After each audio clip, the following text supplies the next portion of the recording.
We are live, pal. Welcome Live, everybody pal. to Pro Wrestle Zone on WON Sports. And Yes. of course, shortly after, we're always available on Apple, Spotify, YouTube as well. If you're watching or listening to us on Apple, please go give us that 5-star review. You have no idea how it helps. I am the Subscribe. professor. Hit the like button. All There the you go. good stuff. Yeah, yeah. I am the Professor Rick Del Santo. I'm joined here today by Harry DeVilla. We have Hello, a hello. lot of professional wrestling to talk about today. There is a Uh, lot of professional yeah, wrestling happening. yeah, yes, sir. And of course, you and I are both from Connecticut, separate areas of Connecticut. Yep. You Yes, run yes. in the Bridgeport area. I'm out of the New Haven area, and we've spoken about this. We've become pretty friendly throughout the local scene because of the local scene in Connecticut Yeah. and both of our involvement. And there's a lot of really great professional wrestling in Connecticut. And there's A so lot. much coming up. I mean, this summer is really hot. And I know the last episode that you and I recorded, Yes. uh, we talked about a lot about the next show that's coming up in just about Yeah. what's next week. This is a Sunday afternoon, We're and like we're yeah, almost like 2 weeks out. yeah, It's yeah. great. So it's I am looking forward to that. As of course, Two Roads Brewery. So if Yeah. anybody out there that's watching us, on YouTube Calm or down. WON Sports out of Brooklyn, you guys make the trek down to Two Roads Brewery. You will Yes. not be disappointed. Of course, we got the world famous Ichipan making an Yes. appearance. World famous Ichiban #1 going against the GOATest of all time, Bobby Orlando. We had a tag title eliminated tournament. We have a couple debuts. It's this card has a little bit of something for everyone. Um, I implore you to come out, have a good time with us, drink a couple beers, and just watch people beat each other up. It's going to be a great time. Yeah, yeah. I've never been out to Two Roads. I do drink their beer quite often. There you go. Mm-hmm. Um, but they do have. I'm excited. So you guys are partnering up with them. We also Yeah. have a lot of great stuff coming up here. So Yeah. let's talk You about guys have a hold on. Before we get, you guys have a show coming up as well. our next show is in August, so I'm sure we're going to be talking Hey, about that as that's it not comes up. But that's yeah, not too far away. no, no, That's not too uh, far away at all. it is. It's not that far away. But let me just tell you that while we're on the subject, before we get into breaking down the Blood, Sweat, and Tears show, there is a talent announcement that Yeah. was announced earlier in the week that Sebastian Cage is returning to Yes. Coliseum Pro Wrestling. Yes. Really Johnny excited for that. Santos is, and they are combined. They are the New Age Wrestling Tag Team Champs, Mm-hmm. known as First Class. Class. Yes. So I'm really looking forward to that matchup right there, or to seeing them. Excuse me, return to Coliseum Pro Wrestling this time as a tag team.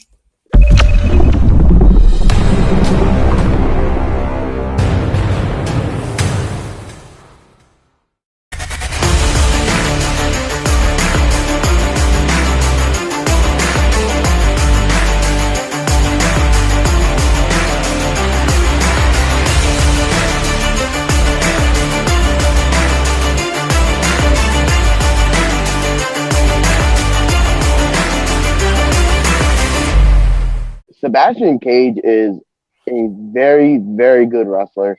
I've had the opportunity to see him a few times in person, and he impressed the shit out of me. And Yeah. am I allowed to curse on here? Is this an open forum? Well, we're on television now, so we're not. We Oh, got okay. to pull it back a little bit.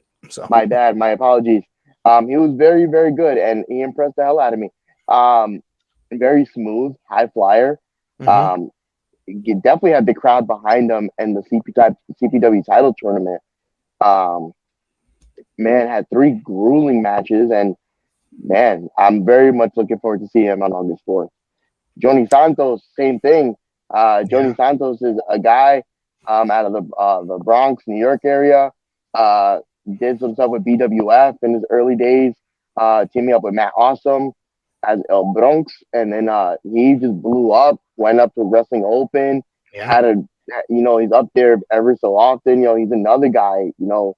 Very very good wrestler, man. very excited to see what they do in CPW. Yeah, me too. I'm really looking forward to seeing those guys. They're always impressive. I got to see them at the New Age event this past Saturday. I made my debut over there, by the way, in Springfield, Massachusetts. It's not my first time working in Springfield for a wrestling show, but it is my second and my first time for a different company. I had a blast. I worked besides the always awesome, dapper Matt DeCourt, and I Yeah, got to tell you, great guy. awesome human being, Yeah, and calling the action with him from the New Age event. I knew a lot of the guys up there because I worked with them between Empire and Coliseum and Paradise Alley. And I got to tell you, man, it was a lot of fun. And some guys I didn't know and that I was not aware of, but I was really impressed with every single person that I ran into over there. good. That's good. It's not. You go to a wrestling show and you see some new guys that kind of catch your attention. You're like, whoa, Yeah, where'd he come from? And yeah, those are the moments when you see him in a couple of years on TV or whatever. You go, man, I remember when they were down here and they were doing the cool stuff here, man. It's those type of moments. And I'm glad that, even now with wrestling and as much wrestling as we go to see, there's still those guys who, go show up at these shows around our area and we're like, whoa, where did he come from? I think it's funny that you said that because I think you go to more shows than I do. I, so I go to a lot of shows just because I genuinely that's my comfort area. It's my comfort zone Yeah, when I'm feeling like I need to kind of like just be chill and have a good time. Wrestling right. will normally be the number one, and there's a lot of good wrestling in this area, in the Northeast area alone. We talked ad nauseum the last time we got together, and there's just a lot of good wrestling all over this Northeast. So, and it's accessible. It's right there. Jump in the car and just go to a show. And some of these Uh, shows are relatively cheap. but You know, may I interject because I did not announce this at the top of the show and I should have. Then we're going to jump back. Mhm. Harry Davila here is actually the new co-host of this program. Okay, so I just thought I'd Hello, let hello, everybody know hello. that you will see him each and every Sunday afternoon with me Yes, here. So we are going to be doing this, and Harry, like I said, is part of Blood, Sweat, and Tears. I'm very excited to be a part of this. This is Yeah, like some of the cool shit, quote unquote marky shit that people talk about. And I'm sorry for all the swearing. I apologize. Like I'm just like really like nervous. But just to be a part of something with someone with the brains of Rick DeSantos, and just like now we're covering not only just like Connecticut, but we're now covering the New York area as well, yeah. being that Well, we're going to be in the Bronx or Brooklyn. we frequent, you know, professional wrestling all over the Northeast United States. You know what I mean? Yeah, And uh, we've literally, and I think what that now we can give a little history and how we know each other. Really, is just basically from the Connecticut scene, the local scene, yeah, yeah, and yeah. I think it just turned into us talking after shows. And literally, I believe that there was one or two times we just sat outside talking 2 or 3 hours after shows, post shows, when shit, the ring is in the fucking truck and being taken back, and we're just standing there talking like a bunch of asses, Uh, and talking about the history of professional wrestling or independent wrestling as a whole. And I think what happened was what ended up we realized it's like, damn, we fucking clicked, and maybe yeah, you should come on here. When I needed somebody, you said, hey, why don't I do it? And I said, I didn't even think twice because I said that me and you get along so well and we clicked when it comes to talking about professional wrestling that it just made sense. yeah, and like I like hearing so. And I don't mean this in any way like insulting or anything like that, but our knowledge is vastly different from each other's. So your Mm-hmm. knowledge is more of like the older days and not, the that Right. era, and then mine is more like indies and the newer era. And again, this is not, this for the No, historian, I get it. it's not I a get it. bad thing, Right. And like I can give you some stuff going back maybe like early '80s, but my bread and butter it would be the later, '97 going towards what are we at now. That's what I Right. remember vividly, and I could, you know, give good feedback on that type of time. And that's where this show will be. you know, very unique is that we're two different eras of knowledge. There's probably about roughly a 10-year difference, I guess you Yeah. could say, between periods. It's not that Hmm. I don't know about or not No, that I no, don't no, know not at about all. independent wrestling. I care very deeply for independent wrestling. Yeah, But there's a lot absolutely. of mainstream television wrestling I just don't even watch anymore. A lot of the wrestling I watch is stuff that's based in my local area. Now, I mean, that's not necessarily because I watch a lot of the Northeast stuff, if I am to watch television wrestling, it's usually, and I keep referring to it as television wrestling because it's basically It is what it what it is. is. It's a TV show. But I will watch stuff, like the big shows. Like I may watch Hmm. pay-per-views of say AEW, Yeah. WWE. I can't. It's gotten to the point where there's so much wrestling on television, I cannot keep up with everything. It's very hard to keep up with. I also have a family. I have to keep on top of this show. I have another podcast that I do. I make other Yeah. appearances on other podcasts. By the way, by the time you read this, I will be on uh, just dropped this past Friday, Bob Smith's Outdated Wrestling Hour. Bob Smith was an editor one of Pro Wrestling Illustrated in the late '80s into I the know that early mid name. '90s Yeah. mid '90s, and he also worked for the original WCW magazine. He invited me on Woo! his podcast, and I had a blast. Go listen to that; you'll hear about this wonderful program. And So funny story about the WCW magazine. You know, I'm telling you, these tie-ins are just they're amazing. Uh, my fiance's dad just gifted me bins, bins full of old WWF, some PWIs, some WCW magazines, like the original stuff. And yeah, they're in my laundry room right now because there's just so many. I have a couple sitting on my nightstand in the living room as like reading material, like if you go into like a doctor's office. yeah. But like I've been switching them out ever so often. I like it was just cool you brought up that he was a part of the WCW magazine, and I just got a whole stack in there Yeah. just like a couple days ago. That's it's funny you said that because I have boxes literally, and I've mentioned this on while we're doing this program before people start talking about magazine. I'm like, right in front of me, I'm looking at about 30 boxes stacked with wrestling magazines. I buy Man. anything from the 50s, 60s, 70s, 80s, and I usually cut Hmm. my cutoff time period is probably 1992 because after that the magazine started to change a little bit. I will buy some after, no lie, but it's got to be So something I really want. I've I bought recently maybe two PWIs, maybe, Yeah, and yeah. obviously for milestone reasons. Well, I'm gonna be Um, telling you why. I know why you bought them. You blood, sweat, and tears. I have two issues sitting up here on my shelf, or maybe they're back there. It's up here. yeah, Because Blood, Sweat, and Tears was featured in the magazine. That's no freaking lie. So I mean, like it's which I understood because I actually sent in stuff like that as a kit, results and all that other stuff. It's okay. it's a, I realize so it's okay to buy the magazines now. You're not going to look like a mark. Everybody that's in the industry to some no, extent, whether it's a podcaster, a promoter like yourself, a commentator like myself, people buy the magazine still, and that's okay. yeah, like I was one of those guys that went to Walgreens whenever a magazine would drop, and I'd pick up the PWI 500, the top 50 tag teams, Mhm. the top 50 women, the I year-end agree. Yeah. awards. Yeah. Me and my brother Chris, we would buy those things almost like religiously every month whenever they would drop, and we would just sit Right. in our living room with our PlayStations. Again, we're teenagers playing Yeah. SmackDown and just living wrestling. That's what we did. We watched wrestling, played wrestling, read wrestling.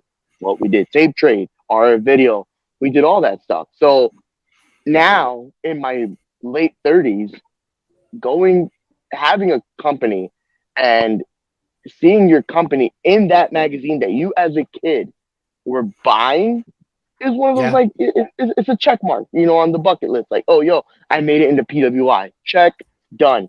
And it brings me pride that that we're in there. And again, I'm not gonna talk too much more about it because for obvious reasons, but it's just cool. It's just cool. It's a cool feeling I find to it have amazing. Yeah. I mean, I've that. gotten my name printed in one of the old WCW magazines about something, you know what I mean? And I thought it was the coolest thing on earth.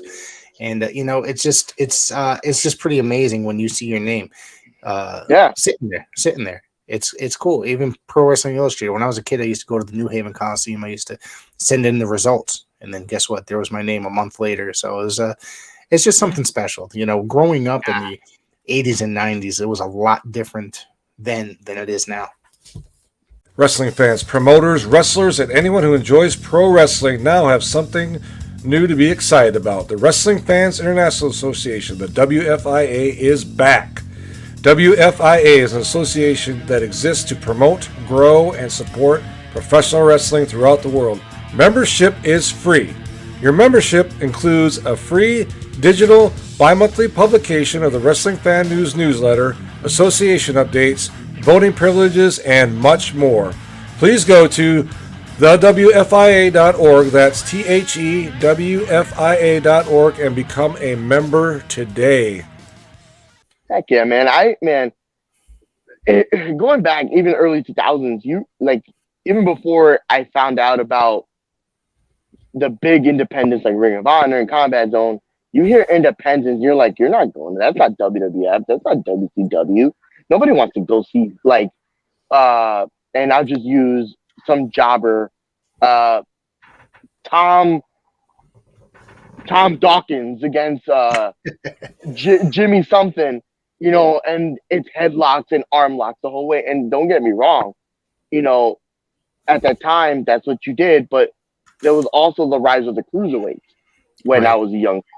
So I want to see Rey Mysterio doing the tope over the top. I want to see Chris Benoit diving headbutts. I want to see Eddie Guerrero in the frog splash. I don't want to see headlock on the floor for 35 minutes, and that's just what I grew up on. Now I can learn to appreciate it, and now there's just so many independents that there's a little bit of something for everyone, depending on where you go. Yeah, I mean, there's hardcore wrestling, deathmatch wrestling. Yeah, there's a lot of groups that will mix it up. You know what I mean? That, and there's some groups that are just, they're focused on traditional professional wrestling. Sometimes they're not around here. And I think that Connecticut has a really wide variety of professional wrestling. It's like, there's something for, I don't necessarily think there's any deathmatch stuff out there, but, sometimes. There is to an extent. And ISW, Interspecies, they do it somewhat. Are they based out of here? They're not based out of here. They're not based out of here, but they frequent here enough. They come here. Yeah. Okay.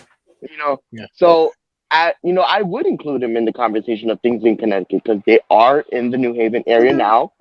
Yeah. And they were in the Danbury. Yeah. So they're definitely a Connecticut brand at this time, in my opinion. There's a lot of Connecticut brands that are, again, we talked about it, hitting the floor, hitting the ground running. Then you have Massachusetts. Massachusetts has another couple of brands out there that are really, really good. Grind Pro. Let's talk about Grind Pro for a minute. I mean, have you been? I haven't been, but I haven't been there, but I've streamed them on IWTV. And one of the things about them is that it's just they put on great professional wrestling shows. You said it. No bullshit. There's no, I wouldn't say there's any gimmick. Like, they're not. No. It's just you go in there. It's kind of like they set themselves up, kind of like an older Japanese company, so to speak. Yeah. Like an older New Japan or an All Japan type thing. From they their logo, from their logo to the setup to the way the gorilla doors open up, the gorillas, it's just, and they focus on, we're only putting on quality matches from beginning to end. And that's and they treat professional wrestling like it's a sport. And that's always the one thing that I've always, thought about is professional wrestling. To me, I consider it a sport still. Is it predetermined? Sure. What the fuck sport? Ooh, pardon my language. What sport isn't? Okay. Yeah. So you're gonna if you think, I'm sorry, Carrie, I'll let you talk in 1 second. If you think baseball, football, basketballs aren't predetermined, You're nuts. To touch on what you were saying, and to go back to what I said earlier about headlocks for 35 minutes, Yeah. It's all about how you present it. Are these guys here for just a paycheck? Just give me my money. I got your money already. Now I'm gonna go home and do least possible. Or you're gonna have somebody like a grind pro who do professional wrestling well. They do it at the best. And I went to I haven't gone back since, just because the trek and the drive up there is exhausting sometimes. You're not that far from me, probably about 20, 30-minute drive. How long is it a drive from where you are?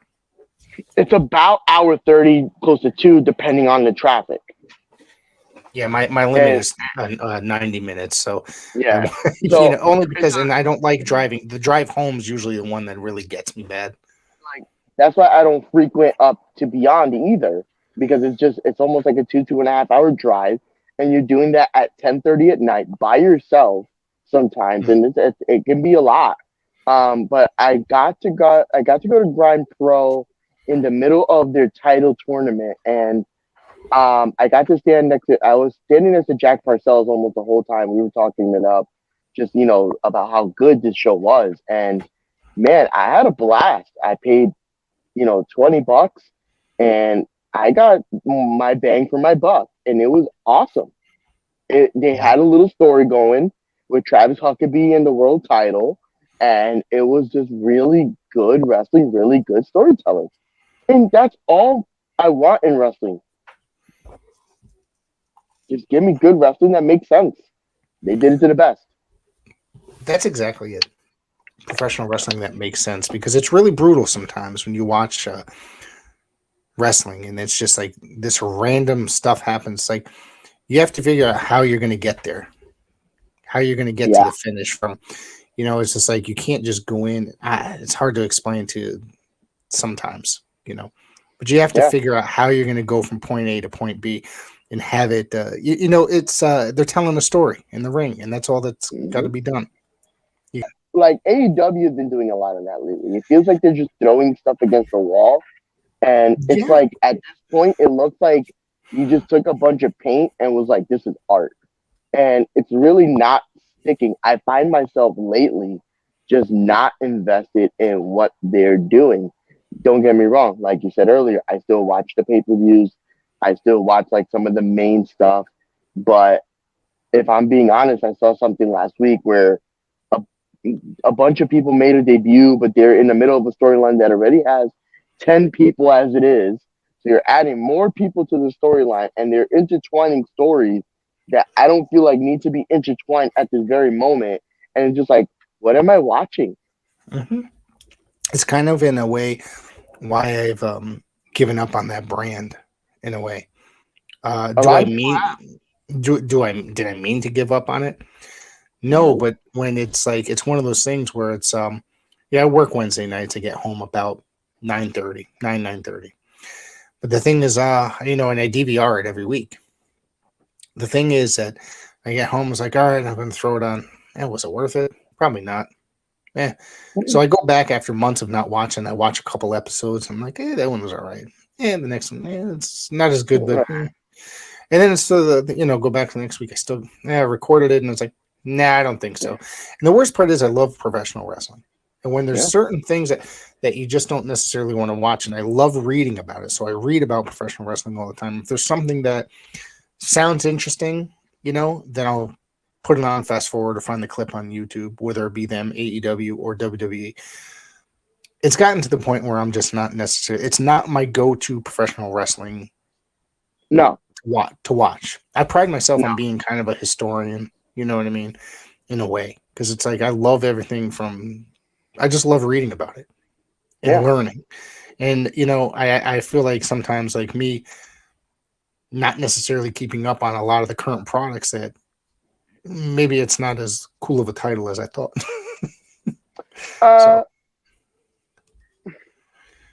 I feel like in this day and age, it's, you could still be that and not watch everything that's happening. And the reason I mean, there's a lot. So social media has been so good to people like us who want to follow vast different eras of wrestling. Right. where we can literally pick up YouTube. We can go on Twitter, Facebook, Instagram, and somebody's posting something about something that happened in the past. Mm-hmm. Just the way the world is going with wrestling right now.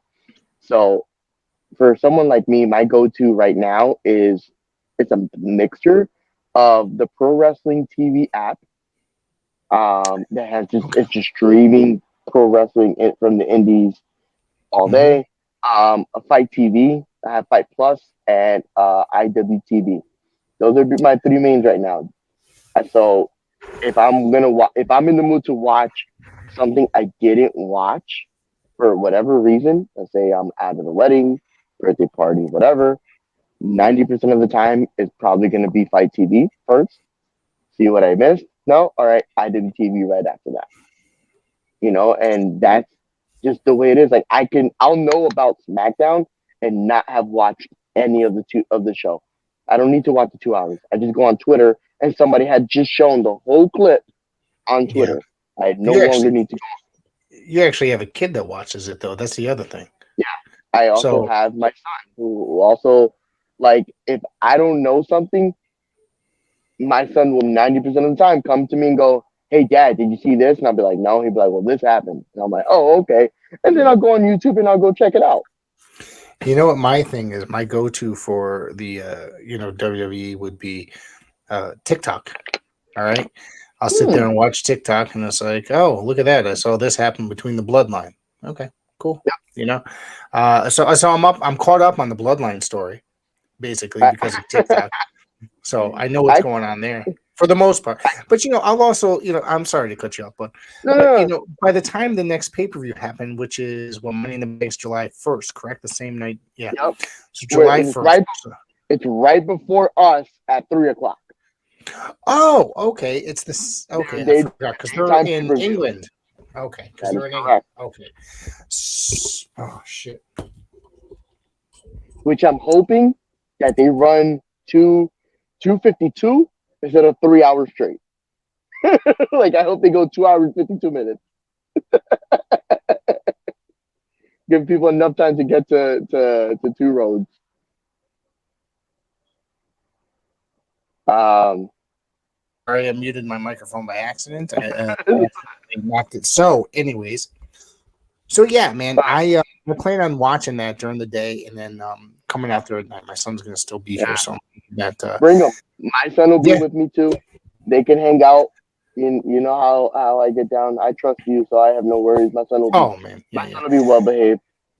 I don't. Well, my 13-year-old will. I'll bring my 7-year-old. God knows if he will be. So, as long as Ichiban's there, my 7-year-old will have a good time if Ichiban's there. He loves Ichiban. So I got a chance to kind of like look at the scenery over the weekend, and the way they're gonna set it up with the staging and everything is gonna look like a bigger show than probably what it is. And don't get me wrong, that's not saying that the show is not big. The show is huge, but the staging is going to be very different, and it's going to have a very outdoor vibe. And I'm so excited for it. Okay, it's so outdoors. It's outdoors. Yeah. Okay. Outdoor show, but the vibe is going to give it. I just have a really cool feeling about this vibe that it's going to have. It's going to make it seem bigger than what it was. You notice that now in professional wrestling that the indie shows at breweries are like the hot thing now. Did you notice this? Yes. And don't get me no wrong, offense to you. No offense. I mean, no. I mean, I believe if I remember correctly, it was last year, the year before, was a Black Label Pro was running at a brewery inside a brewery at the time. Yeah. Black Label Pro has done it. Tribus had their show at the brewery. PFW having shows at breweries. You know what? There's a good. It's you're mixing beer and wrestling. They just go together. Mean, on a personal level, yes, that goes. But how good could that be to a rowdy crowd? I mean, the last few brewery shows I've gone to, nobody's done anything stupid. So, okay. Available on all streaming platforms. It's professional wrestling's greatest, largest, privately owned wrestling library. All the classic hits, flips, slams, and pins of yesteryear are on one place. It's Ultimate Classic Wrestling. Check out the Nature Boy Ric Flair, Hulk Hogan, Mr. USA Tony Atlas, Tito Santana, Rick Martel, a who's who of professional wrestling's greatest spotlight stars ever to grace the squared circle, all in one place. Grab the best seat in the house for memories and mayhem on Ultimate Classic Wrestling.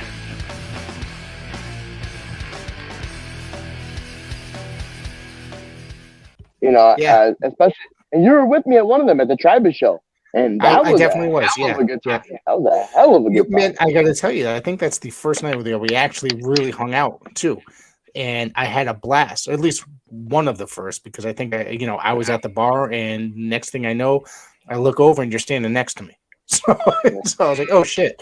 So Like, I'm just like, honestly, going back to the comment you made earlier, where I go to a lot of wrestling. I'm grateful that I have a family and my wife that give me the time that I need to kind of like follow the stream that I'm on. And it's cool to have gone to so many wrestling. Like this year, I think I've gone to more wrestling shows than I've gone to in the last 10 years. wow. And then just within the last like year. And I think I've gone to 2 to 3 shows a month for like the last year. That's pretty amazing, actually, because there was a time period where I was doing something similar, and then I kind of calmed down. You know what I mean? And to an extent, I think I'm really concentrating on this show here. I'm tired from all the work that I do, and it's just okay. I can't do another wrestling show this week, So it's usually been like once or twice a month, maybe. Yeah, don't get me wrong. During the pandemic, like right after, I was going to every single show I could find in Connecticut. So it was pretty incredible. Yeah. It got to the point where through kind of like you said, the pandemic is when I first started going out, and, I just needed to get out the house, obviously. So wrestling was that outlet. And, I became fans of so many different brands because of that. Places like Grind, places like Blitzkrieg Pro, Test of Strength. I found out about PAPW and what they were doing at the time, so like, yeah, I'm like, it was one of those things where like, I just needed to get out the house, and wrestling was my comfort zone, and I found a lot of it. Yeah. There was one time, I think, that during the pandemic, some people started to, when the things started to get lifted, PAPW ran 3 shows back to back to back one day. You know what I mean? Probably like a 15. Well, they were all about an hour each, maybe, give or take. Yeah. I bought tickets to all 3, and I sat there for three, well, probably 4 hours, to be honest with you. And there was like no seats in the place because they can only put, obviously at the time there was restrictions, 6 feet apart restrictions. So there was like 2 seats together, blah, blah, blah. Yep. And I got to tell you, I had a blast. I can't tell you, it's just like, and then one of the things that happened shortly after, when public events were allowed to happen again, like fully, it was probably like that March or May, whatever year that was, when things started to lift up. And I went to Paradise Alley, because Paradise Alley was the main promotion I was going to at the time. And the place was packed, and the crowd was just hot. And I sat there talking to it was either Matthias or Don Kincaid after that. And it was one of those things where it's just like, people just wanted to get out of the house, and they were just looking for a good time. And the crowd was on fire. It just made sense to go out and put on such a phenomenal show to have been anything happened. Like, I try not to see a lot of things with rose-colored glasses. That saying? In the beginning stages of even BST, when we were running a 10x10 ring with plexiglass around it, we had no reason selling out every seat in that building. None. And that's not against the talent at all, because the talent were very good at the time, and it was just one of those things, like you said, people just wanted to get out the house. People just and those shows are very memorable to me. That's when I first started this journey that I'm on right now. But, it's about the time you started to get involved, correct, with professional wrestling around that, it was after the pandemic? Yeah. It was during the pandemic. It was during the Toe Talk shows. We ran 2 shows at Toe Talk, and they were very tight little rooms, fit about 30 people, 30 to 40, but obviously with restrictions. We had a 10x10 ring and plexiglass around it. The first time I met Dustin Waller, was through these shows. And, I still remember we ran a hot storyline that led into Dustin versus Lucas at the Park City Showdown.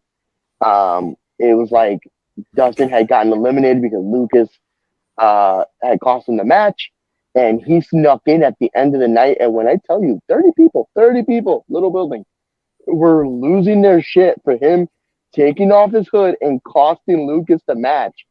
The crowd went nuts. 30 people sounded like 150. And it's one of those things like it's just people just want to get out the house and be excited for something. Yeah, exactly. It was such a weird time for professional wrestling. It's hard to believe that it was a period, that it was a part of our lives for so long. Like, we sat home, like, sure, I'm able to watch, WWF in an empty arena, or WWE. It changed. Yeah, it changed everything for a lot of us, especially the price of tickets once it came back. Think about that. Yeah. Like, tickets are now like more than double of what they were prior to the pandemic, and that's the thing about by the mainstream companies, I should say. Some of the independents are still relatively cost, fairly priced. It's just wild to think about, man. It's one of those things. It's like, what are you willing to pay for? And I don't knock anyone for their increase of price. I don't knock anyone for how they want to go about their business. That's their business, not mine. We had to increase our prices due to supply and demand. Well, I mean, if I could interject for a second. Sure. Look at the talent that you guys bring in compared to other independent organizations. Sometimes when you're bringing in certain talent, you're going to have to pay those talent. You can't get away with charging $10 tickets or $15 tickets. Sometimes you're going to have to add that extra $5 and make it a $20 ticket. I'm sorry. People don't like to sit. I've sat here and argued with a friend of mine. I'm not going to this show. It's $20. What the hell do you mean you're not going to the show? It's $20. It's $20. It's not 30 or 40 or 50. It's $20. These guys are busting their asses out here. They fucking deserve it. And if you know, no, you're right though. But if you sit here, and obviously you follow me on Instagram, I don't know how many of my viewers here do. What have I been posting a lot lately? Support independent wrestling, because the promoters have to pay for a building. They have to pay for every one of the talent. They have to pay for the ring rental more than likely. Not many independent organizations actually own the ring unless they are working away from a school or as part of a school. They have to pay the sound guy. And and it's and if they're running a video outlet like on YouTube or such, they have to pay the commentators. They have to pay the camera crew. I mean, possibly the person that's working in the door, whether it's the promoter's wife or whoever. There's a lot of people. The price is that it trickles down, and there's a lot of people that have to get paid. So if you're sitting there complaining that $20 is too much and you're getting an action-packed evening, how dare you? I've never said that. No, if I saw something that was 30 or 40, I'd be like, I don't think that I think that's kind of a lot of money. But I'm telling you, $20, I'll never complain about paying it, especially say going to Blood, Sweat, and Tears show. The last show I went to, I don't remember which it was. From top to bottom, though, it was an action-packed show. The crowd was hot. It was quite an enjoyable show to go to. So there's a lot of opinions out there, and I won't delve into exactly what brand and what they're doing with their ticket prices, but they can know based on what I'm saying who exactly they are, and I know exactly who they are, and I don't think they were wrong for that. I don't think they were wrong for raising their price. If anything, I think they made the right move because they're a brand that wants to grow. And unfortunately, and I hate to say this like this, but a lot of ways a lot of companies grow is financially. If you have the finances to do so, you can book some of the talent that financially you can afford. And also you can Right. do different things like lighting, pyro, and all that stuff. You get an enjoyable experience. I know Vlad and PAPW put on a hell of a show a couple weeks ago, and I was very bummed that I couldn't get to go. But I heard nothing but positive things. And pat on the back to that team. They did some cool stuff. And I'm not going to go down the line of everything they've done because they know what they did. And Mhm. I'm going to tell you this right now. You have my word. I am going to be at that next show and I'm going to pay my $35 because you have to support the brand and you have to support the boys. Like you said, you got to pay all these people. Like I would understand if $50 for general admission is too much. But $50 for front row and you get to sit there and be right there, right next to all your favorite performers, bust their ass, break their backs, and you can't pay $20 to $30 for a front row ticket, that's a Yeah. you problem. That's Yeah. not the brand problem. Good for the brand, you know? I Look at completely agree. look at a group like Northeast Wrestling. Look at Yeah. all the talent that they bring in. They bring in guys that are currently active in AEW, guys that have left WWE. They have the You have they bring in the top indie stars from all over the world, really. They bring in guys from Japan. correct. Listen, They just had their AAA, the biggest brand in Mexican professional wrestling right now. They had their world champion on their card in Waterbury. I saw the ticket prices. Don't get me wrong. I got lucky, and a friend of mhm, mine happened to get us tickets.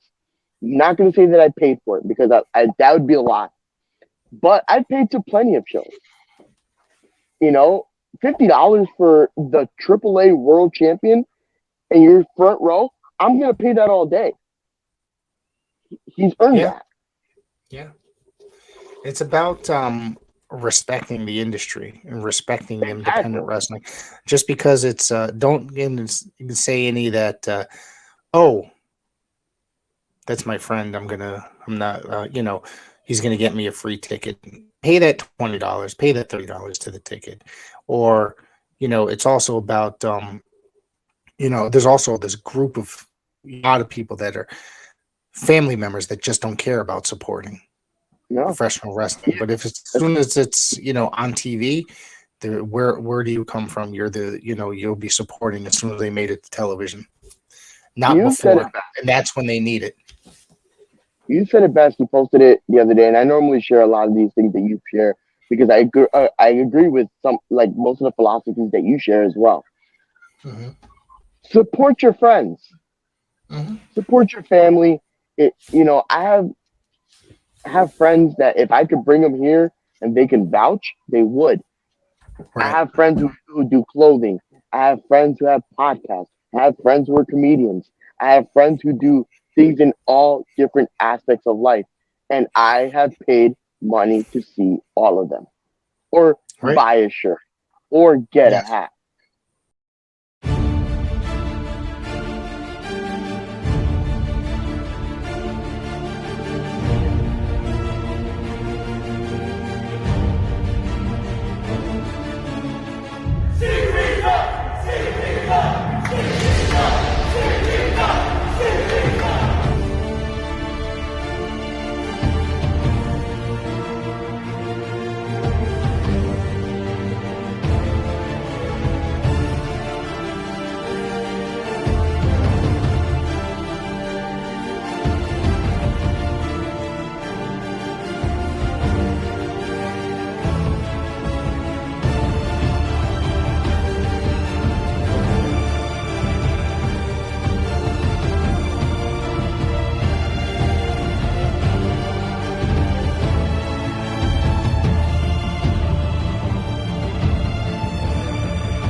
this sweater right here.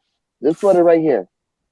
I paid. That's one of the that's one of the hottest tag teams in the I'd have to say independent scene in general. They're from our area, New Haven, Connecticut. The Haven, Sean and Jay. And Those guys, yeah, those guys are one of them. They've become great young men. They've become one of the most popular tag teams in the Northeast. Now they're most popular tag teams out of the Northeast. They're all over the damn place, all over the country now. Especially in that New Haven area, where a lot of the shows that we go to run. You know, they go places. They were in Texas not too long ago. I believe they're in Rhode Island in a couple weeks. They're a little bit of everywhere too. But it's those things where you support your friends. Yes. You know, and I don't understand that whole "are you gonna get me in for free" mentality. That's dumb. Why wouldn't you want to see your friends succeed? So silly to me. It's just silly. Help them succeed by putting that $20 in. And I know it might be tiring to hear, or people listening might be tired of listening to this, but it's the truth. It's the truth. Yeah.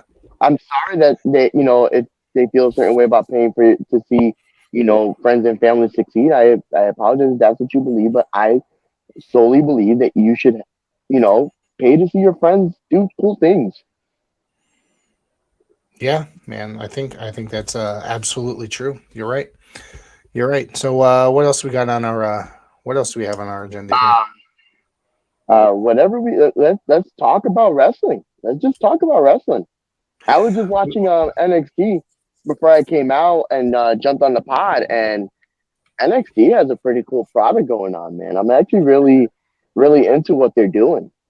It's almost catch me up on some NXT, because it's been, for a while that was my go-to show, and then it's just turned into one of those things where I got away from it for whatever reason. It's just because they shifted away from the original product. Yeah. So the cool thing about NXT is they have almost like a WWE style like progression with the eras. And they had like the original era, which was like a couple guys who are just they're trying to get them TV ready, and they're trying stuff out. And then I believe it was fourth week of the month, they would have like a main roster guy come down and fight one of the hotter guys on your show. For example, Tyler Breeze. Tyler Breeze was in the ring with guys like Liger and Finn Balor early on in his career. So he got to do that, with NXT, and then he became obviously a bigger star. Then it kind of got into like what I would call major indie syndrome, where you had where you had every hot indie wrestler on the brand. And don't get me wrong, I'm watching, because as an indie lover, you're seeing all these guys you watched for these last 10 years on the indies. Now they're doing stuff on the major brands. So I'm watching, and then the 2.0 happened. And they try to kind of like go back to like that initial NXT stuff, but they were trying to be too colorful. It's like they got neutered, to be honest with you. It's just they cut it out from under them, and that was it.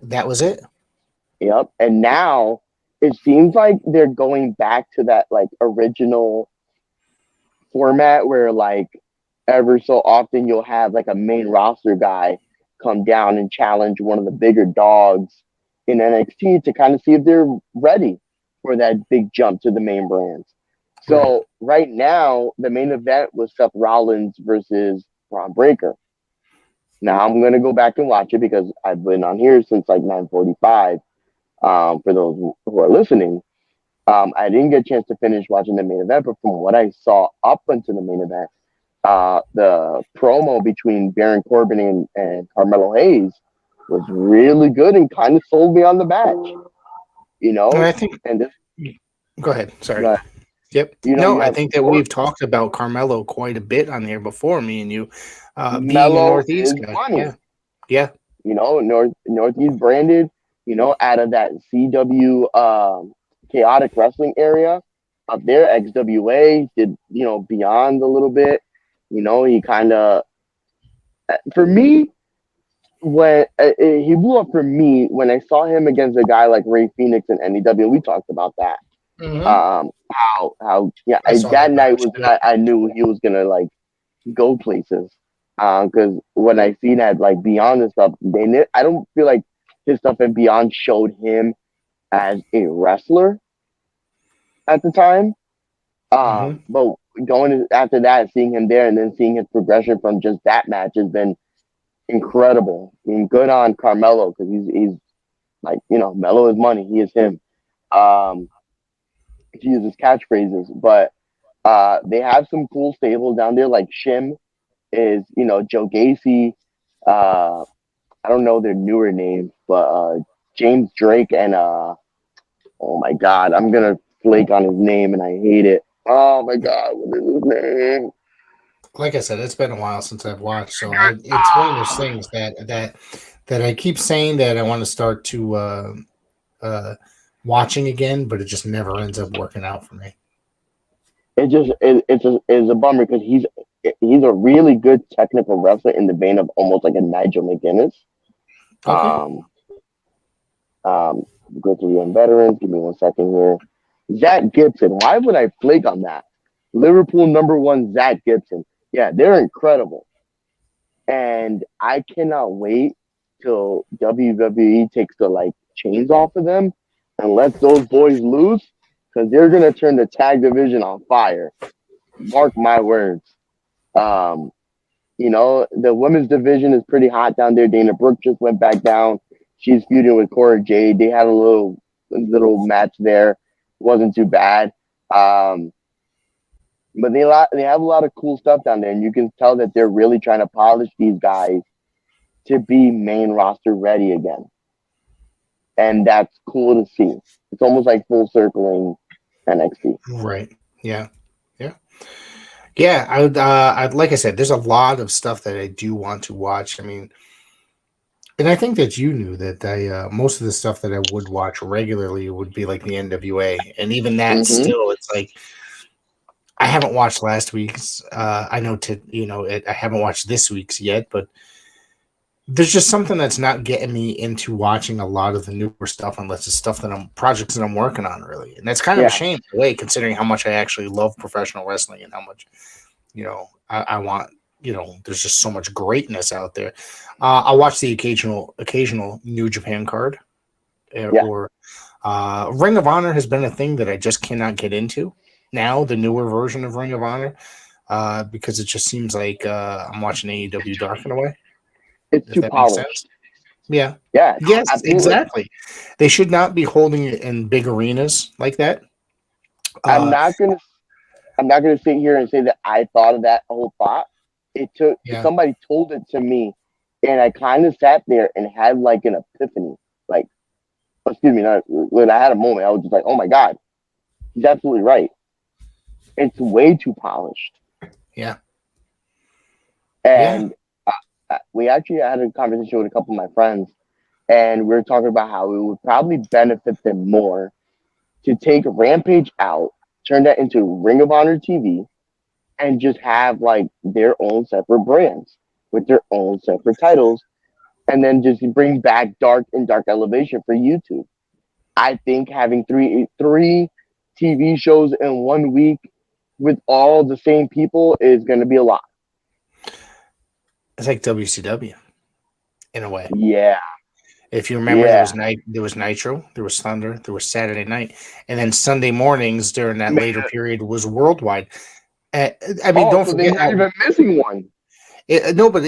Even at one point during the beginnings of the Nitro Thunder era, they still had Pro and Main Event. That was still going on to like 98. Yes. So you had Nitro, Thunder, Worldwide, Saturday Night, WCW Main Event, and then the other one, WCW Pro. 6 shows. And then we're actually missing one, a very short-lived one called WCW Prime, which I think might have been a 2-year show, which was it It was similar I to, you remember. know, like Worldwide Pro main event, you know, it's just like a lot of squash matches. But over time, WCW is getting rid of the squash matches way before WWE did. So, Yeah. No, I believe they were the ones that started that whole trend where yeah. like, and they started with Nitro. You went on Nitro and you had, you know, you still had like your one or two jobber matches, but for the most part, it became competition wrestling with competition. So like Eddie Guerrero, Ultimate Dragon, Nash versus the Giant, Scott Hall versus, you know, whomever else was on the card, whatever. It wasn't just Scott Hall versus Gino Marino from Austin, Texas. You know, that's when WWE was like, oh, we got to step it up. And then they started doing the same thing. Because I noticed that started happening around that 95 area. You start watching it and you're like, why is Sean fighting like Razor like every week now? You're like, why did this start happening? You start looking around when did the format change? I remember reading in like the Observer, and it started with Monday Night Raw, but if you watch the first like year or so of Monday Night Raw, there were squash matches, but it started with they're going to be, you know, when I remember reading in the Observer at the time period that, there's going to be less squash matches. They're gorning, but Superstars, Mania, and Challenge, and all that stuff. Oh my God! All American. Yep. Actually, celebrating 1983. So it's the 40th anniversary of All American. So really, yes. I just did. By the way, I just wanted to push this out there and talk about this. Myself and a good buddy of mine, John from Shocking Things podcast, which is a horror and cult film podcast, we did a 15-minute bit for a science fiction podcast called STARPOD LOG, and we'll get back to what we were talking about before, but I'm just pushing this out there that we basically what it was is they're doing the 1983 the year in review, and we were asked to do 1983 the year in professional wrestling. And so doing our research, I came across that it was actually the anniversary of when WWF All American Wrestling debuted on USA Network. So but there was a lot of big moments in 1983. I'm not going to waste the time here because we don't have all that much time left, but you know, so. Actually, when we get off the air, I want to talk to you about something as well that we'll be able to talk about in the future. But I got a cool project that I'm working on, and I think you'd be perfect for it in a role. Okay. I have a perfect role for you. But yeah, going back to like, you know, watching, you know, early WWE and WCW and the, you know, squash matches and stuff. It was like one day it was like squash matches every week.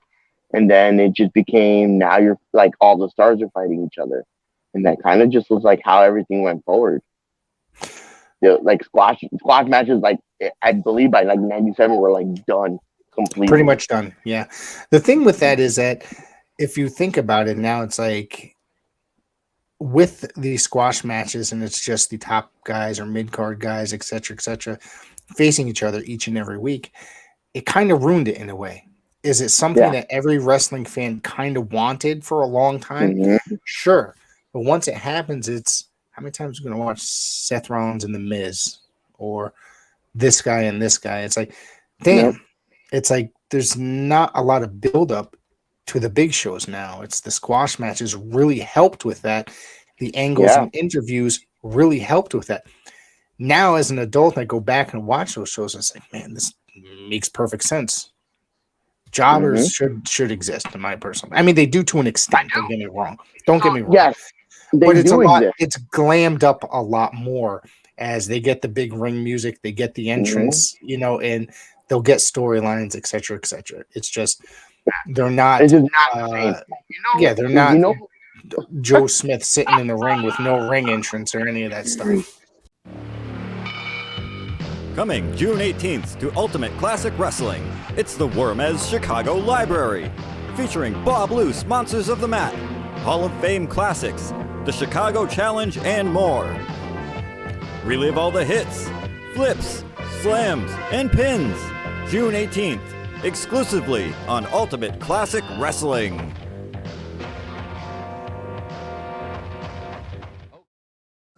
Join us if you dare.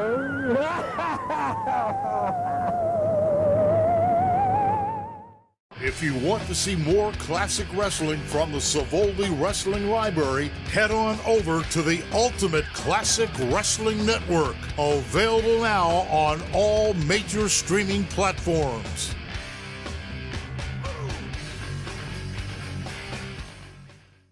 Wrestling fans, promoters, wrestlers, and anyone who enjoys pro wrestling now have something new to be excited about. The Wrestling Fans International Association, the WFIA, is back.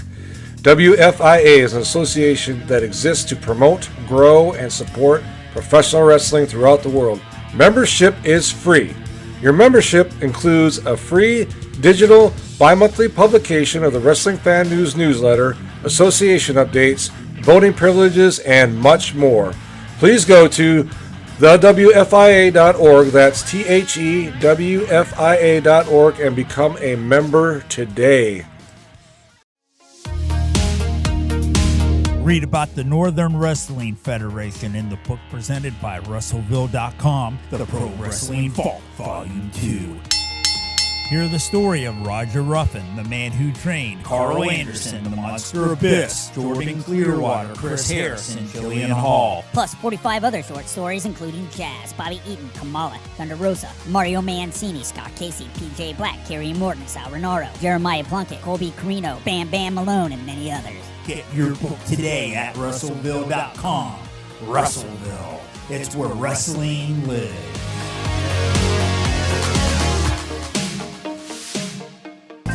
Hi, this is Bob Smith. You might remember me from my years at Pro Wrestling Illustrated magazine. Well, now I've started a brand new podcast called The Outdated Wrestling Hour. Yes, we're going to take a whimsical look back at the wrestling figures, stars, and trends from years gone by. We're talking 60s, 70s, 80s, 90s, and a whole lot more. There's going to be laughs, there's going to be fun, there's going to be action, you name it. Please tune in for The Outdated Wrestling Hour wherever you get your podcasts. So, okay. So I used to be a big fan of a specific jobber. Okay. Please 95. inform me. Please inform me. 95 was the 94, 95, I believe, were the years. Barry Horowitz. Oh God, Barry was great. Yeah. Yes. The jobber of all jobbers outside of like Brooklyn Brawler, obviously. And I still remember the day he got that big win. I want to say Chris Candido. Yep. Yeah. Okay, good. Thank you for nailing that in for me. But I still remember to this day his celebration and the patting on the back and him losing his shit. And I feel like that may have been the day that WWE was like, all right, the jobbers are done. Like, that's it. Because he ended up getting a storyline. Didn't he team up with like Hakushi for some time? Yeah, I believe that. And then they brought him out and it's they made him like they gave him like the typical, I guess, stereotypical like Jewish like music. Yeah, you know what I mean? Yeah, exactly. Yeah, exactly. And that was like they made him like a nerd, kind of, coming out with glasses and stuff like that. I actually interviewed Barry, like, oh God, the beginning of this podcast, like beginnings of this program 3 or 4 years ago, and he was cool as hell to talk to. I'll tell you that much. I bet he was, man. And he had a really great run in the territories before making it to WWF, to be honest with you.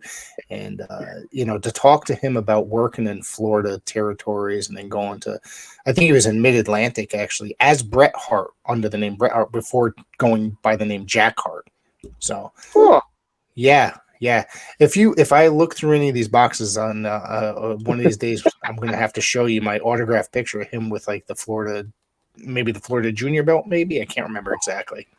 I'm a big belt guy. Oh yeah, and I'm becoming more of a belt guy now because I've been looking at it like.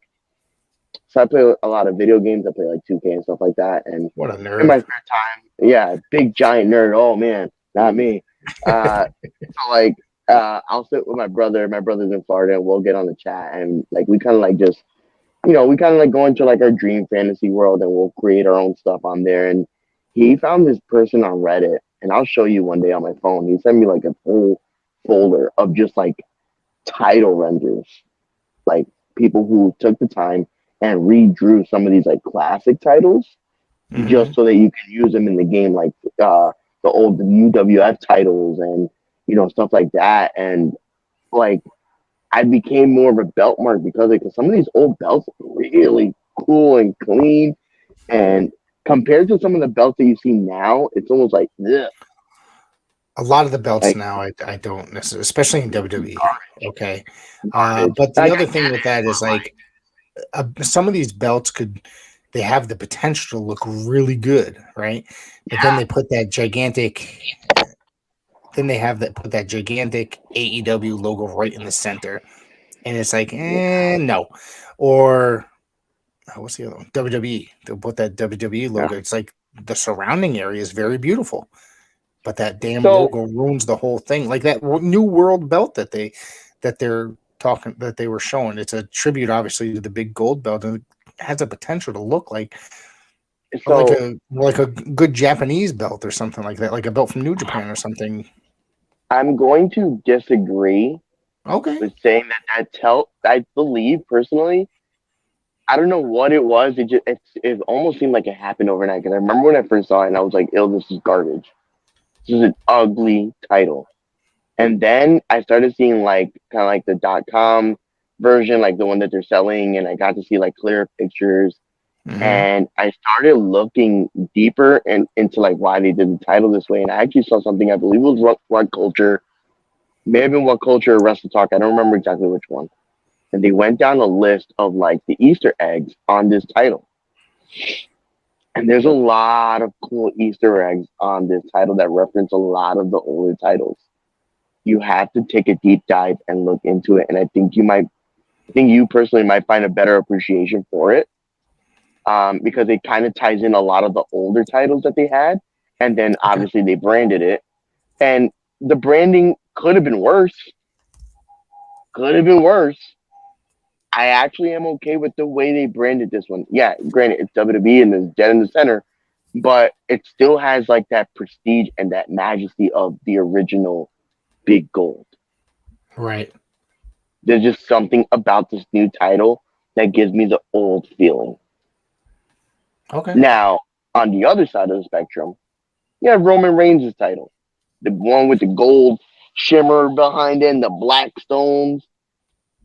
I don't really care for it. It's just another billboard for me. Yeah. That to me is not a title. That is just a walking billboard. But I get why they do it. It's all marketing. It's all branding. And, I guess power to them, because one of the more recognizable titles that they have right now. Look at what they do with sports. You're an NBA championship team, Chicago Bulls. What's the first thing you're holding?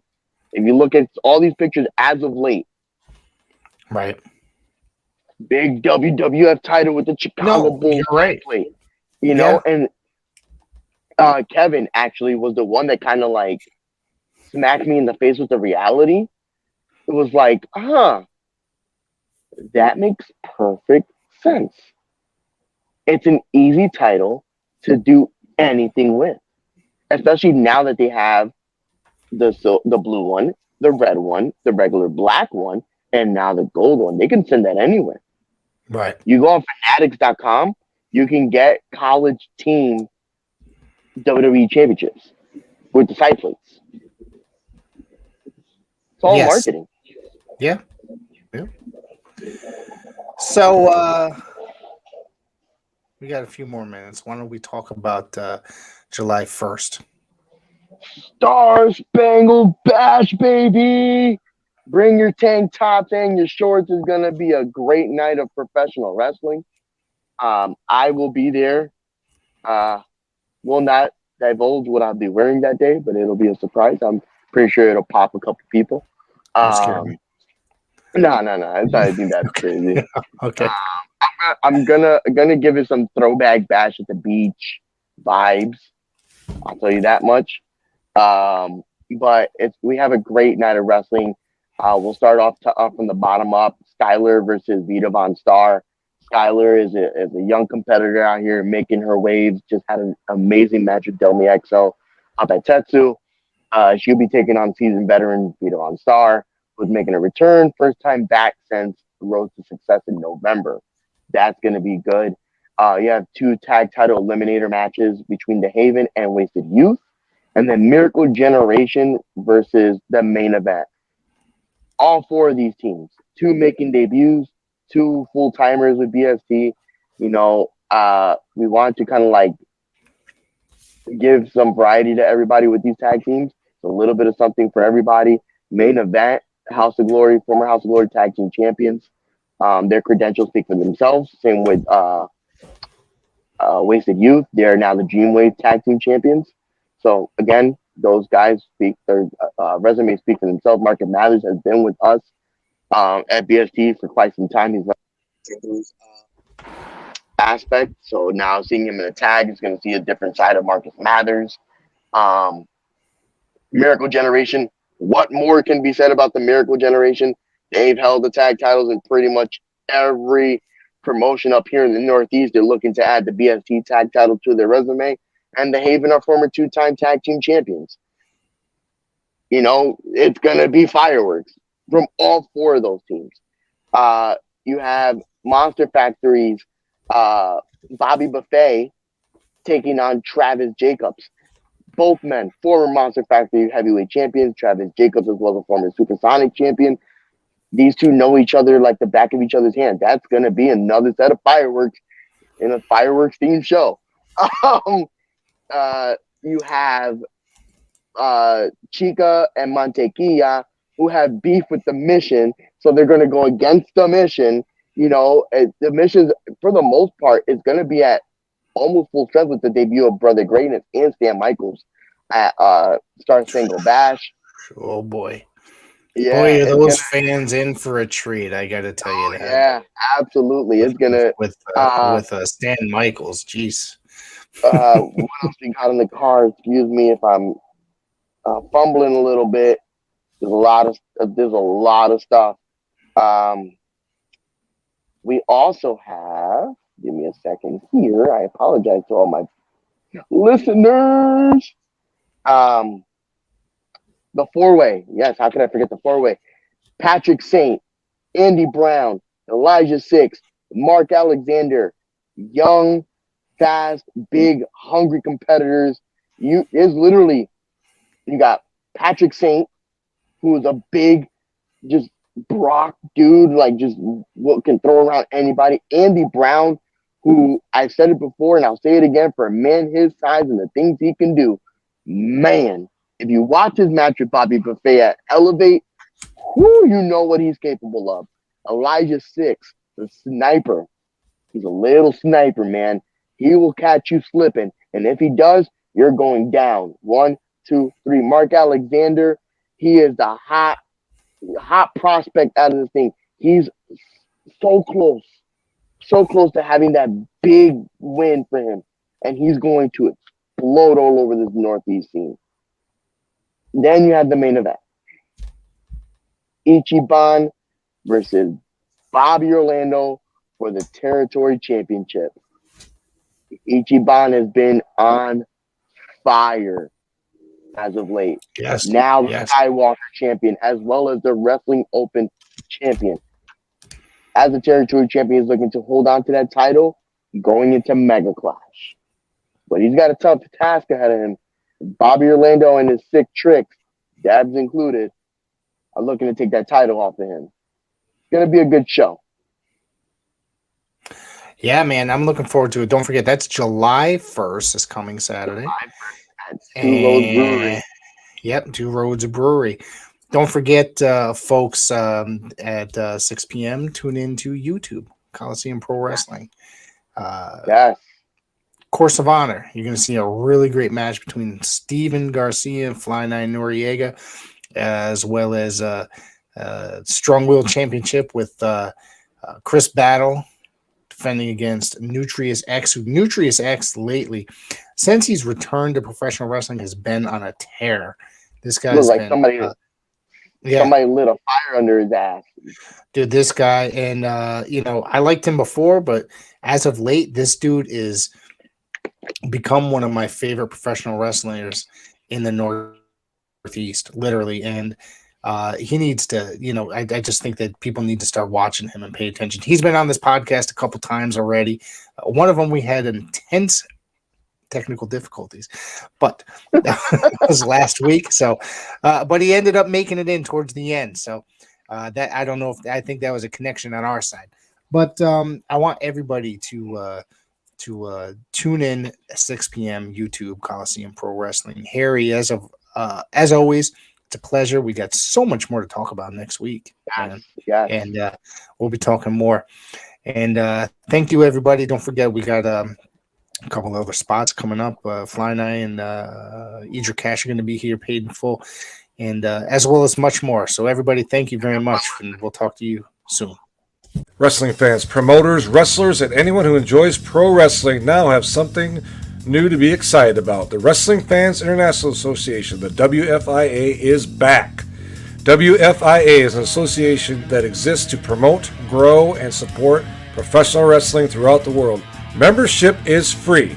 Your membership includes a free digital bi-monthly publication of the Wrestling Fan News newsletter, association updates, voting privileges, and much more.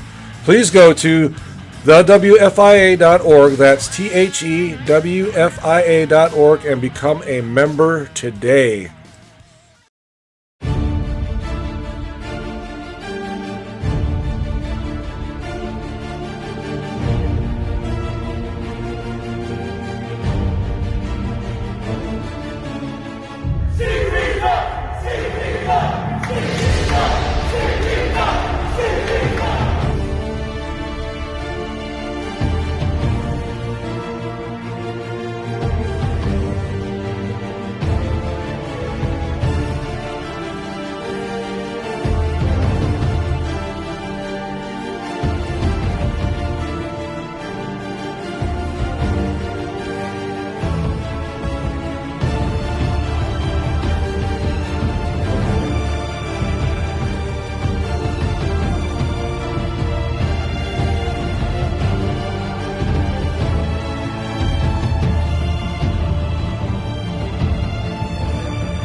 All right, everybody, I want to welcome back to the show here on WON Sports.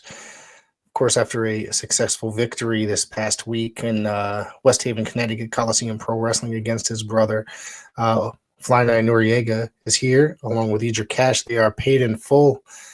Gentlemen, welcome to the show. Let the people know, Rick, Paid in Full, Fly Ni, Idra Cash, we're live in full effect right now. Yeah. So I'm not going to keep up too much of your time. I just want to get your, speak to you guys about last week's matchup. It actually, I was there live and in person. It's going to air later today up on YouTube. So, guys, I want to get your opinions. You guys literally, or actually, I should say, Fly Ni, you went to war with your brother. Hold on, Fly Ni. Before you get our opinions, what is your opinion of the match? I thought it was insane, to be honest with you. I was in awe. I was on the commentary booth, obviously. You guys know that. And I, along with my broadcast partner, I could not keep up with the action. You guys were all over the place. I thought it was insane, literally. It was a war. I called it that several times during the match. I called it a war. Sorry. Do you think Steve learned his lesson? I'm supposed to be unbiased here. I'm a journalist, so I off thought the that record, off the record though. Off the record, I think that Fly Ni, you did everything that you said you were going to do to Steven Garcia, Sunset Steven Garcia. I know, my bad for interrupting you, man. You know, handle your business, brother. You ain't interrupt nothing. It's just a little family business, that's all. And for the people that were there and that were uncomfortable, that, you know, maybe have family things going on in their own homes, and for them to see it unfolding in a professional wrestling ring, it definitely brought people the wrong way. And that's exactly what I wanted, because this whole entire situation with Steven has been uncomfortable. For him to get locked up when I was a kid, not write me back, not acknowledge the fact that I'm his blood. I did exactly what he did to me as a kid. Calling it tough love. I locked his ass up, Rick. You legitimately did. There were handcuffs involved, and I believe that you choked him out until his his wife threw in the towel. Ooh, that sounds so incriminating and vicious. Jeez Louise. Hi, sis. Hi, sis. Tell the kids I said hello. Yeah, man. You guys were. There was I wouldn't say doors involved, not tables, but you put him through a door, he put you through a door, pizza pans. There was what else was there? You brought out the shovel. You said you were going to bury your brother, and I guess Fly Ni Noreaga does exactly what he says he's going to do, and he did that to Steven Garcia, and it was not a pretty sight, I'll tell you that much. For me, when my mouth is open and I'm speaking the truth, a lot of people just shut up and let me speak, because for me, I say things that a lot of people in the room won't say to people, because it's the truth. I'm as raw as one comes. So for me, being one of the illest and uncensored and really I have no filter, I'm respectful to a lot of things that goes on, but at the same time, I'm hammering to the nail most of the time. I'm going 110%, if not 150, 200, because I'm going at my all. I'm very intense, Rick, and you know that. Absolutely. I do know that. I've witnessed you wrestle for, what's it been, a year and a half, almost 2 years now? Probably going on 2, I think.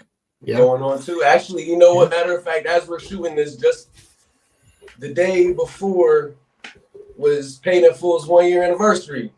Wow. 1 year. Congratulations to you guys. I believe that I was there for a majority of the PainNFull existence. You know, there was you guys had made all the PainNFull antics and shenanigans. Yeah, is that what you got some? You got something to do with it too. So if you want to blame PainNFull, blame Rick too. What? Yeah. How am I to blame? Because you support the shenanigans. You are to say you light a flame up one's ass. Really? Is that so? So yeah, man. So this feud culminated over a year. Actually, well over a year. It was pretty much since you guys had come into this into wrestling in the Northeast, and you kind of went for Steve somewhat quickly within I don't know what, a couple months after you came into the business. What most people don't realize is when I debuted at Big Jim Anderson's show. And there are several ties between Steven and Jim. So is there, is real. So Steve learned from Jim. I learned from Jim. And basically, those months leading up to it, the only times that I really seen Steve up before I debuted at PAPW was Big Jim Anderson's Battle Royal at Blood, Sweat, and Tears, and his memorial show that we had in October of 2021. Right. So our careers have been basically parallel the entire time. So when Greg brought me in, he was already having his little problems with Steve. And so when he found out the truth, see, there was a lot of people that knew the truth before the truth was even out there. Edric being one of them, Greg being one of them. Steve being one of them as well, but has kept his mouth shut the whole time. So Greg brings me in to handle some dirty work. I was initially there to try to take Steve out, but Steve was on a little hot streak. He was untouchable at the time. So we had the first scuffle at the Any Gold Gauntlet match that led to our singles match in April. Then we had the Cadillac Ranch street fight.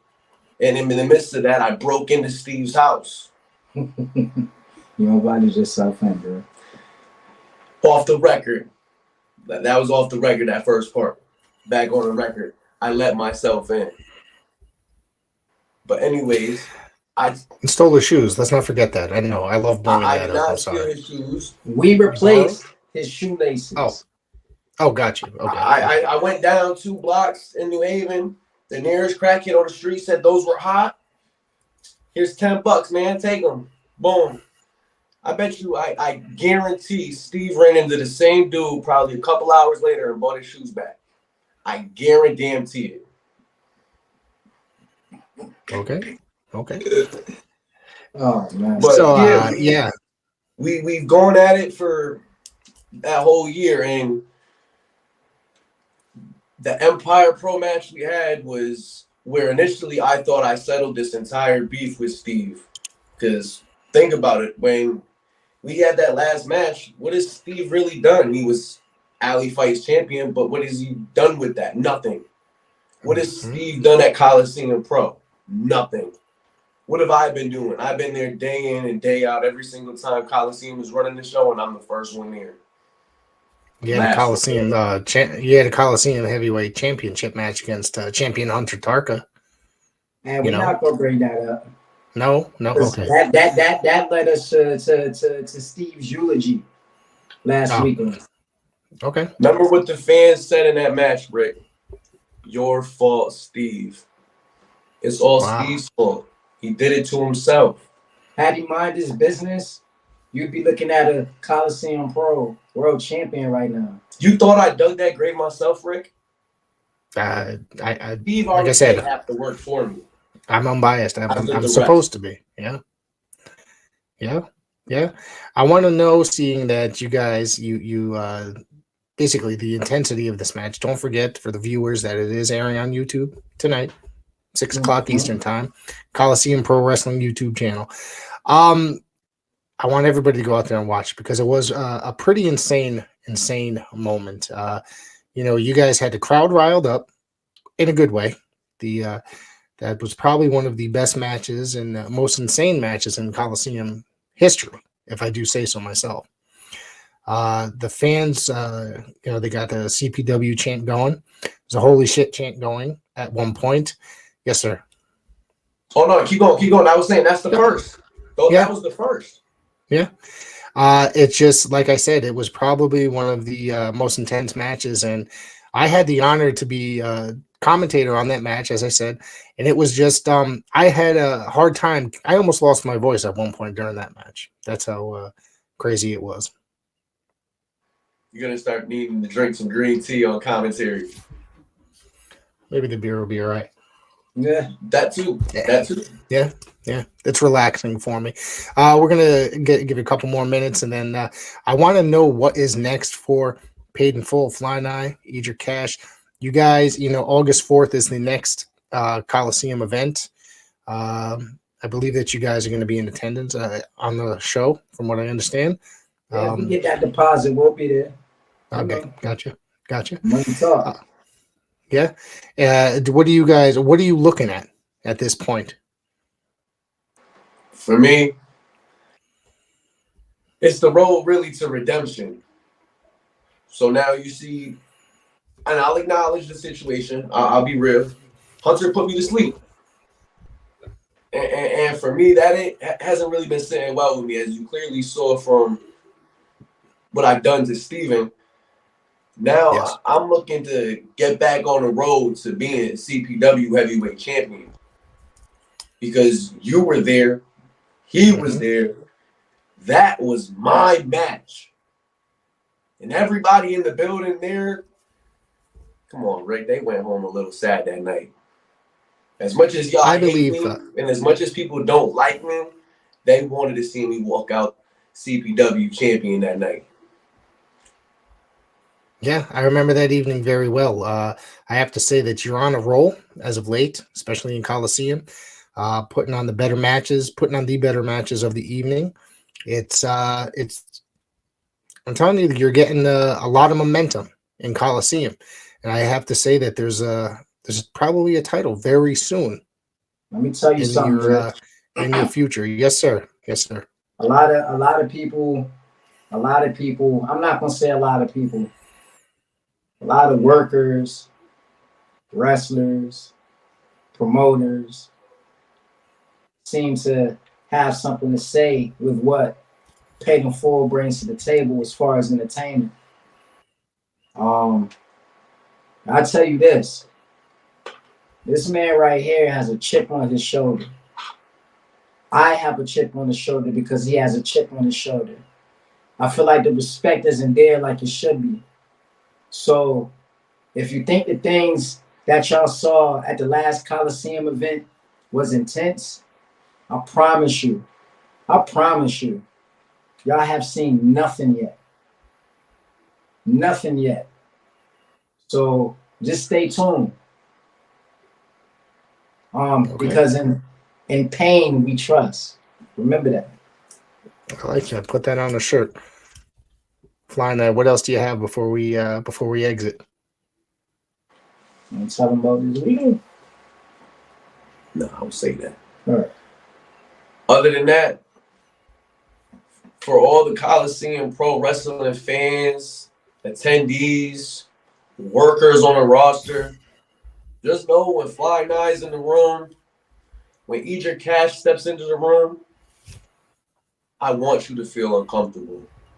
I want to rub you the wrong way. I want you to feel like, what's wrong with that dude? Because there is a lot of things I got to prove to people. I've been people telling me since I started that I shouldn't be doing this. That, oh, no, maybe you should do it this way, or you should try doing it like this. I've been doing it my own way, the PainNFullto way, the entire time, and it has gotten me this far. And I'm not going to stop now for people just to try to undermine the work that I've put in, the work that Edric has put in. We put a lot of blood, sweat, and tears into everything that we produce, all the content that is released, all the matches I have. Everything I put into a match, you don't understand how much I go through for this to happen, how much I sacrifice because I want this. We want this. And I'm tired of people trying to paint this narrative that I'm the bad guy and that I've done something wrong, because I ain't do nothing wrong. I handle business. Night in, night out, 7 days a week on the shoot and in the wrestling world. I handle business.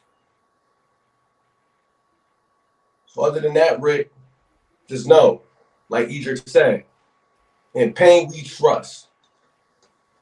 I want to thank you, gentlemen, for stopping by once again. And of course, I'm sure we'll have you back real soon. And we'll talk to you soon. Hey, Rick, stay sharp, my boy. I'll see you soon.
StarPod Log listeners. This is the Professor Rick Del Santo of the Pro Wrestle Zone podcast, and as shown weekly on WON Sports Sunday afternoons, 3:30 p.m. Eastern Time. I am joined by professional podcaster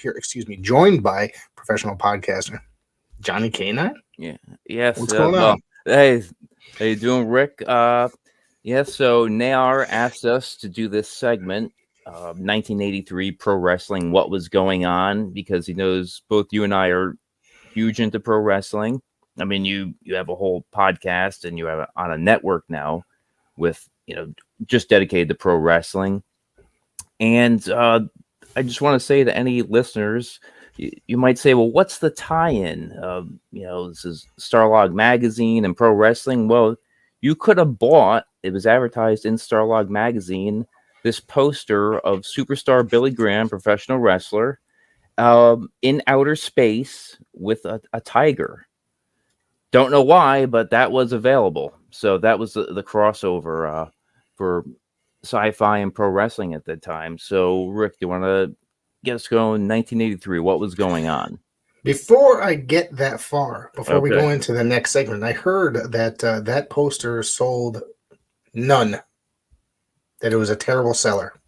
Well, I can imagine, because you're advertising in sci-fi magazine primarily. So it's a weird, and even if you are a pro wrestling fan, you came across it, you'd say, why do I want superstar Billy Graham in outer space?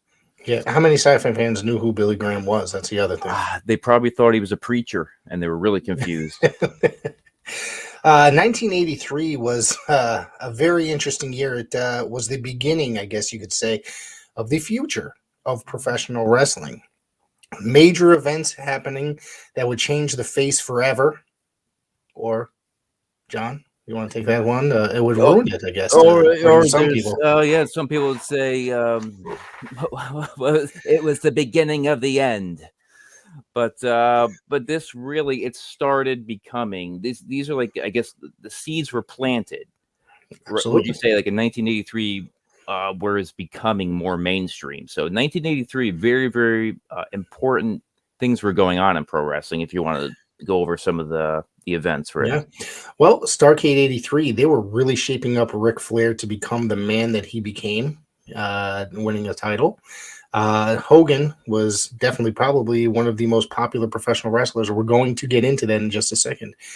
And of course, Vince McMahon had officially been owner of the WWF for quite some time after purchasing it from his father. Yeah, so now Vince Jr. purchased it off his father, right, in 1983? Yes. So that's when that's why things were changing, because Vince Jr. was in control. So, okay, so that makes sense now. And the other big event was AWA Super Sunday, 1982. Another, with Hulk Hogan, like you were saying, how he was getting big. He got, in 1982, so a year prior, Rocky III. Right. Is when, so that movie really, really catapulted him into superstardom. And do you know who got him that role? Did you ever hear that story? I did hear this before, but I can't think of the top of my head. Terry Funk recommended him. So, right, correct. So another professional wrestler recommended him, Terry Funk, who worked with Sylvester Stallone, and said, this is who you need as your opponent. Funk and Stallone worked on the film Paradise Alley. Yes. Together prior to that. So I think that initially he wanted Funk for the film, but he didn't think that he would fit the role, especially with the way the times were changing. Exactly. Yeah. That's exactly why he recommended. He said, you need Hogan. And if you ever hear things that Funk said and how just the guys, he knew what was going to happen next. He was really ahead of what was going on in wrestling. Oh, yeah. Yeah. So, of course,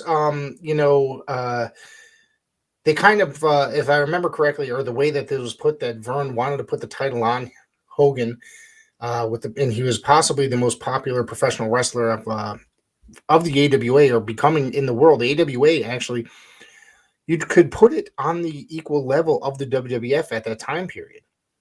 It was, if not more popular, if you think about it. Yeah, he was, I mean, for what I understand, Hogan alone was just selling the tickets. I mean, he was a huge draw for that event, Super Sunday. I think that was the biggest event they ever had. And then they also had it on, I think it was like closed circuit television right next to the arena too. So they sold out. So yeah, that was a huge event. Then if you want to go back to the listeners, or some of these, you might not be too familiar with AWA or the NWA, the Crockett's NWA, but there was so many well-known wrestlers. Like you mentioned, Ric Flair. I mean, everybody knows who he is by now. Hulk Hogan, but you also had Roddy Piper before he was really known nationally with the NWA with Mid-Atlantic. Yep. Yeah. And he had the very, very now famous dog collar match at Starrcade 83 with another guy that became really, really huge, Greg Valentine. Also on the AWA show, Jesse the Body Ventura was on it. Yep. Rick Gino Martel. Okerlund. Yeah, Gino Okerlund. Rick Martel, who would go on to become a huge star of the WWF as a tag team wrestler, and he'd become the model. Jumpin' Jim Brunzell, who would end up becoming one half of the Killer Bees. And, Jerry the King Lawler was on the show. I don't know if I mentioned him. Okay. But yeah, man, this was a phenomenal show. Of course, the match, it had been a very long buildup between Nick Bockwinkel and Hulk Hogan. And I guess that Vern Gagne, the promoter, decided that they just could not do it, that they did not want a title on a guy that looked like Hogan. They wanted it on somebody that looked like a professional wrestler and that could wrestle like a professional wrestler. And they decided to go with a screw job finish and not give him the belt. And then Hogan walked shortly after. Yeah, that was Vern. He didn't know what he had, right? Oh yeah. Well, that's a thing with Vern Gagne. He did not know what he had at any given time because there was a lot of talent. But this was the biggest probably of them all. He would end up losing a lot of money by letting Hogan go to the WWF. And everything would trickle down after. Vince McMahon would cherry pick the top talent as the years went on. Guys like Kurt Hennig. Give me other names here, Johnny. I'm just looking through this list for the AWA Super Sunday. You had Wendy Richter, who became huge. She was like the face of women's wrestling at one point, in WWF. Also, another female, Velvet McIntyre. Yes, she would go on to be part of WWF for quite some time in the mid 1980s. Yeah. Judy Martin. So yeah, like you said, Jesse Ventura, Ken Patera. So I mean, it's really just a who's who of the stars is who we picked. And if you go to Crockett's NWA, I mean, like we said, Piper, Valentine, Ricky Steamboat was on the card. And the main event, Ric Flair versus Harley Race. And Harley Race turned into a totally different character once he got to... well, they considered him the king of professional wrestling, and they literally went with that gimmick, calling him King Harley Race. And, of course, other guys that were on there. Kevin Sullivan actually started in the WWF in the 1970s, if you go back and watch some of the older championship wrestling episodes. But, Bob Orton was on this show. Dick Slater, who had a short run in the WWF in the mid-90s, probably 86, 87. Like you said, Roddy Piper, Greg Valentine, Steamboat was on the show. Jack and Jerry Briscoe. Jerry Briscoe would be an agent in the WWF for many, many years in the 1990s into the 2000s. Yeah, at one point he started becoming a household name to a whole different generation as a comedy act, basically.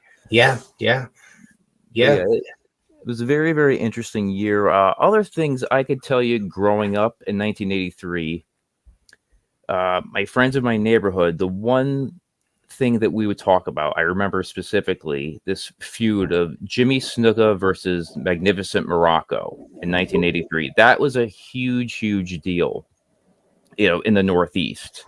Right. And one event was Jimmy Snuka versus Don Morocco in a steel cage at Madison Square Garden. And that became it was October 17th, 1983. And that became such a big deal where other wrestlers that, they were fans at the time, like Mick Foley, I think Bubba Ray Dudley and Tommy Dreamer, they were all there as fans to witness this. And that's one of the things that motivated them to become professional wrestlers, actually, that match. Right. Yeah. That whole feud. But that match at the time was a huge, huge deal with Snuka jumping off the top of the cage. Where now you see people doing stunts constantly. It was very, very rare at that time to see something like that.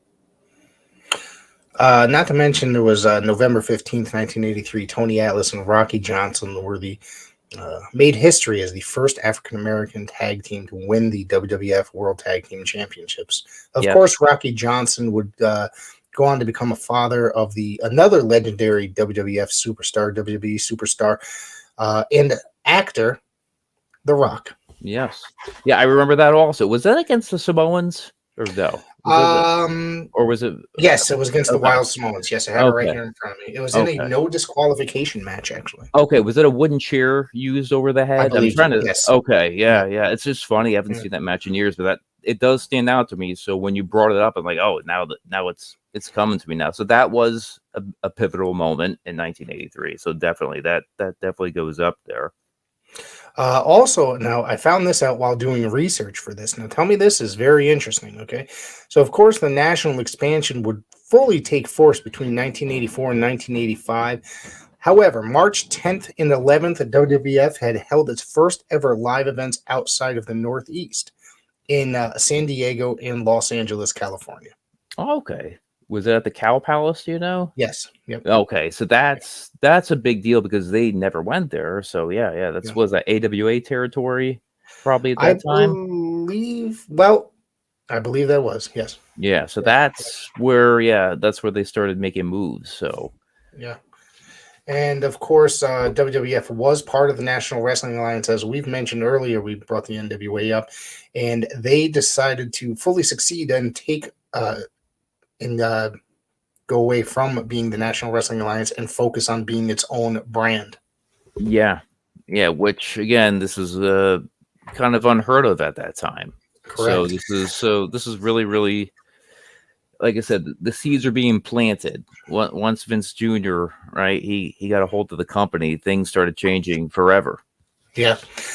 We got a couple more things here to discover. September 4th, WWF debuted All American Wrestling on the USA Network. That show would run until about, I believe, 94, 95. Oh, okay. That's That was another show where they showed a lot of exclusive matches and highlights and such about all the happenings in the WWF. Good stuff. Of course, John, it's your favorite part. It's the beginning of the end as the Iron Sheik defeats Bob Backlund after his 5-year reign when Arnold Scullin threw in the towel in Madison Square Garden. I remember, I started really watching in 1982. So at this time, I sort of knew what was going on, and I loved the Iron Sheik, who actually just recently passed away. But yeah, and I did not like Bob Backlund. So to see Sheik as the champion, to me personally, I thought it was amazing because especially it was pretty shocking to that audience because they've wrestled before and Backlund beat the Iron Sheik all the time. So they figured out this is just going to be another run-of-the-mill Iron Sheik Bob Backlund match, but it wasn't. And it was controversial because Bob Backlund did not actually submit. Like you said, Arnold Scullin threw in the towel, so there's little controversy where Backlund didn't actually technically, lose, according to some people. Yeah. And of course, 1984. We'll save that for next time. Yes, but we'll just let you know that Sheik didn't have that belt very long. And he Absolutely. had that, and the next person who got that belt, boy, that's when things changed forever. It was great talking to you, Rick, about 1983 pro wrestling. Yeah, and John, why don't we got to give our contact information out? Why don't you throw out where people can find you? If you ever want to talk pro wrestling, science fiction, action figures, anything like that, you could find me right now on Instagram, probably the best, at Shocking Things Podcast. You can find me there. If you want to find me, you could find me at PWZ Network on Instagram. My Facebook really is the same exact thing. Everything that gets uploaded to Instagram goes automatically. Or you can find me personally on Twitter at the Rick Del Santo. And let's communicate. We can talk pro wrestling. We can talk music. We can talk everything. Let's just have some fun. Enjoy, everybody. Thank you, Ryan, and Georgia Peach. Georgia Peach for having me and John here on this podcast. We'll see you next time.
Coming June 18th to Ultimate Classic Wrestling, it's the Wormez Chicago Library, featuring Bob Loose Monsters of the Mat, Hall of Fame Classics, the Chicago Challenge, and more. Relive all the hits, flips, slams, and pins. June 18th, exclusively on Ultimate Classic Wrestling.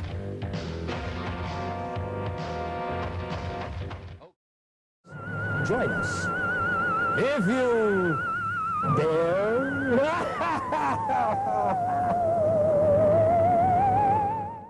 If you want to see more classic wrestling from the Savoldi Wrestling Library, head on over to the Ultimate Classic Wrestling Network, available now on all major streaming platforms.